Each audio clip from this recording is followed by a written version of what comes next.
Hello students, fifth semester ఇంగ్లీష్లో part below 60 marks ఎలా carry చేయాలి, ఇంపార్టెంట్ క్వశ్చన్స్ ఏంటి, అసలు ఏది ప్రిపేర్ అవుతే మనకి కంప్లీట్ 60 మార్క్స్ అనేది వస్తాయో నేను చెప్తాను. నేను చెప్పేది యాజ్ ఇట్ ఈస్ ప్రిపేర్ అయ్యి వెళ్తే చాలు, మీకు పార్ట్ బిలో 60 మార్క్స్ వచ్చేస్తాయి. అండ్ మీకు పార్ట్ ఏలో 20 మార్క్స్ ఎలా తెచ్చుకోవాలి, ఏం ప్రిపేర్ అవ్వాలి, ఆల్రెడీ నేను వీడియో చేశాను. మీరు ఒకసారి వెళ్ళి ఆ వీడియో కూడా చూడండి. అండ్ నేను దాన్ని ఎండ్ స్క్రీన్లో కూడా ఇస్తాను. అండ్ మీ ఫ్రెండ్ సర్కిల్‌లో ఎవరైతే ప్రైవేట్ స్టూడెంట్స్ ఉంటారో వాళ్ళకి ఇది షేర్ చేయండి. వాళ్ళకి ఇది యూస్‌ఫుల్‌గా ఉంటుంది. సో, మనకి పార్ట్ బి అనేది క్వెషన్ నంబర్ 7 నుంచి స్టార్ట్ అవుతుంది. సెవెంత్ క్వెషన్‌లో మనకి ఇంటర్నల్ చాయిస్ ఇస్తారు కదా! ఏ ఆర్ బి అనేది. సో, నేను ఏ అనేది చెప్తున్నాను. అది యాజ్ ఇట్ ఈజ్ మీరు రాస్తే చాలు. లెసన్ వచ్చేసి 'ద లోటస్'. 'ద లోటస్‌ని రచించిన ఆవిడ పేరు తోరు దత్. సో, ఈవిడ కలకత్తాలో పుట్టారనమాట. వెల్ ఎడ్యుకేటెడ్ ఫ్యామిలీ నుంచి వచ్చారు. ఈవిడ ఫ్రాన్సిస్‌లో అండ్ క్యాంబర్గినీలో జీవించేవారు. సో, ఈవిడ ఒక పోయెట్, ఒక ట్రాన్స్‌లేటర్, ఒక నోవెలిస్ట్ అనమాట. అండ్ ఈవిడకి సాంస్క్రిట్ కూడా వచ్చు. సో, లెసన్ ఇక్కడ వరకు ఇంట్రొడక్షన్. సో, లెసన్ ఏంటంటే ఒకరోజు ఏమైందంటే లవ్‌కి ఒక మంచి ఫ్లవర్ కావాలి. చూడ్డానికి బావుండాలి. దాని దగ్గర నుంచి ఒక మంచి స్మెల్ రావాలి. అలాంటి ఫ్లవర్ కావాలని కోరుకుంది దేవుడిని. సో, ఇక్కడ దేవుడి పేరొచ్చేసి ఫ్లోరా. సో, ఫ్లోరా ఏం చేస్తుందంటే ఒక అంటే కొన్ని సంవత్సరాల నుంచి రోజ్‌కి, లిల్లీకి ఫైట్ అవుతుంది. నేను బెస్ట్ అంటే నేను బెస్ట్ అని అట్లా ఫైట్ అవుతుందనమాట.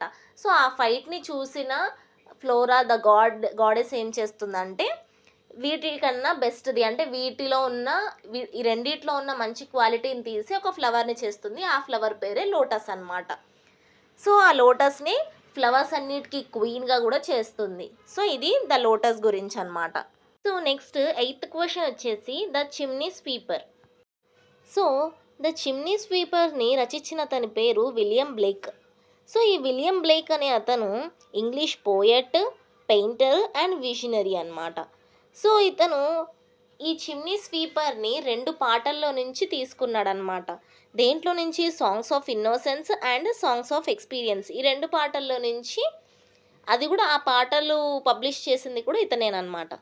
సో, ఈ చిమ్నీ స్వీపర్ ఎవరి గురించి అంటే, ఒక అబ్బాయి చిన్న బాబుని వాళ్ళ డ్యాడీ ఏం చేస్తాడంటే, ఈ చిమ్నీ స్వీపర్‌గా వర్క్ చేయడానికి అమ్మేస్తాడనమాట. వీళ్ళ మదర్ చనిపోయాక. సో, ఇతనికి అక్కడ ఇంకొక అబ్బాయి పరిచయం అవుతాడు. ఆ అబ్బాయి పేరు టామ్.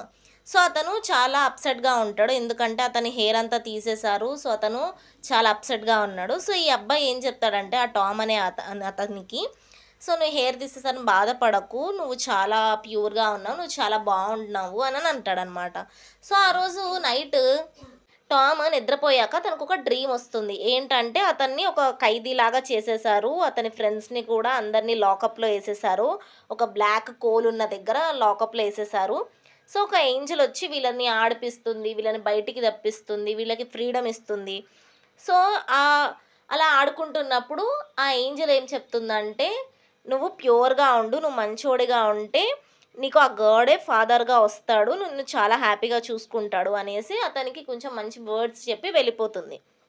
సో, నెక్స్ట్ మార్నింగ్ ఆ డ్రీమ్స్‌లో నుంచి బయటికొస్తాడు టామ్. మళ్ళీ యాజ్ యూజువల్‌గా రెడీ అయిపోయి మళ్ళీ ఆహ్, ఆహ్, స్వీపింగ్ పనులు చేయడానికెళ్ళిపోతాడు. ఎంత కూల్‌గా ఉన్నా సరే వెళ్ళిపోతాడనమాట. సో, ఇది ఈ చిమ్నీ స్వీపర్ గురించి.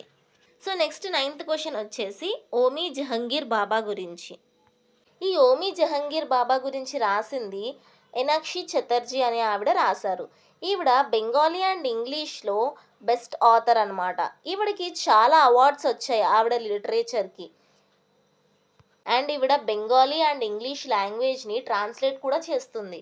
సో, అసలు ఈ ఓమీ జహంగీర్ బాబా ఎవరా అంటే, ఈయనొక ఇండియన్ న్యూక్లియర్ ఫిజిస్ట్ అనమాట. అండ్ ప్రజలు ఈయనని ముద్దుగా father of the Indian nuclear programme అని కూడా పిలుస్తారు.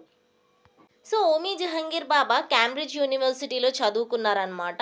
అండ్ ఈయన ఫిజిస్ట్‌గా యూరోప్‌లో కూడా వర్క్ చేశారు. సో, ఆఫ్టర్ వరల్డ్ వార్ 2 అయిపోయిన తర్వాత ఈయన మళ్ళీ ఇండియాకొచ్చేసి, ఇండియాలో టీఐఎఫ్ఆర్ అనే దాన్ని నిర్మించారనమాట. అంటే Tata institute of fundamental research. So, ఈ టీఐఎఫ్ఆర్ అనేది ఇప్పుడొక అడ్వాన్స్ సైంటిఫిక్ స్టడీ సెంటర్‌గా ఉంది. సో, ఈయన చైర్మన్ గూడా. దేనికి? ఇండియన్ అటామిక్ ఎనర్జీ కమిషన్‌కి and secretary of the department of the atomic energy. So, ఈయన అటామిక్ ఎనర్జీ గురించి రీసెర్చ్ స్టడీస్ చేశారు కాబట్టి ఈయన వాటికి చైర్మన్‌గా కూడా ఉన్నారు. సో, ఈయనకి 1942లో యాడమ్స్ ప్రైజ్ అనే అవార్డు వచ్చింది. అండ్ నెక్స్ట్ 1954లో ఈయనకి పద్మభూషణ్ అవార్డ్ కూడా వచ్చిండిది. అండ్ ఈయన 3 టైమ్స్ నోబెల్ ప్రైజ్‌కి సెలెక్ట్ అయ్యారు. కానీ నోబెల్ ప్రైజ్ అనేది రాలేదనమాట. నెక్స్ట్ 10థ్ క్వెషన్ వచ్చేసి ain't I a women. So, దీన్ని రచించిన ఆవిడ పేరు సజ్జనా ట్రూత్. కానీ ఈవిడ రియల్ నేమ్ వచ్చేసి ఇసబెల్లా అనమాట. సో, ఈవిడ వుమెన్స్ రైట్స్ కోసము 19థ్ సెంచరీలో చాలా ఫైట్ చేశారు. సో, ఈవిడొక అమెరికన్ ఆఫ్రికన్ అనమాట. సో, ఈవిడ చదువుకోలేదు. కానీ ఆఫ్రికన్స్‌కి ఫ్రీడమ్ తేవడానికి ఈవిడ చాలా ఫైట్ చేసిందనమాట అమెరికన్స్‌కి ఎగనెస్ట్‌గా. సో, ఈవిడకి పెళ్లి గూడా అయింది. థామస్ అనే అతనితోటి. ఇతను కూడా ఒక స్లేవే అనమాట. సో, అమెరికన్స్ ఎలాగంటే నార్మల్‌గా ఆఫ్రికన్స్‌ని వాళ్ళు స్లేవ్‌గా జూస్తారు. కలర్ డిస్క్రిమినేట్ చేస్తారు. ఆడవాళ్ళని తక్కువ చేసి చూస్తారు గదా! సో, అది ఈవిడకి నచ్చేది గాదనమాట. సో, ఈవిడ దానికి ఎగనెస్ట్‌గా ఉండేదనమాట. ఈవిడ లేబర్ ఈక్వాలిటీ కోసం గూడా ఫైట్ చేసింది. అంటే వీళ్ళు ఆఫ్రికన్స్‌ని ఎలా చూసేవాళ్ళంటే మగవాళ్ళని, ఆడవాళ్ళని డిఫరెంట్‌గా చూసేవాళ్ళనమాట. మగవాళ్ళు ఎంతైతే కష్టపడతారో అంతిస్తారు. ఆడవాళ్ళు గూడా మగవాళ్ళలాగానే ఈక్వల్‌గా పని చేసినా సరే వాళ్ళకి తక్కువే ఇచ్చేవాళ్ళనమాట. సో, వీళ్ళు ఆడవాళ్ళని గూడా చాలా తక్కువగా చూస్తారనమాట. సో, దానికని ఈవిడ ఎగనెస్ట్‌గా ఫైట్ చేసేది.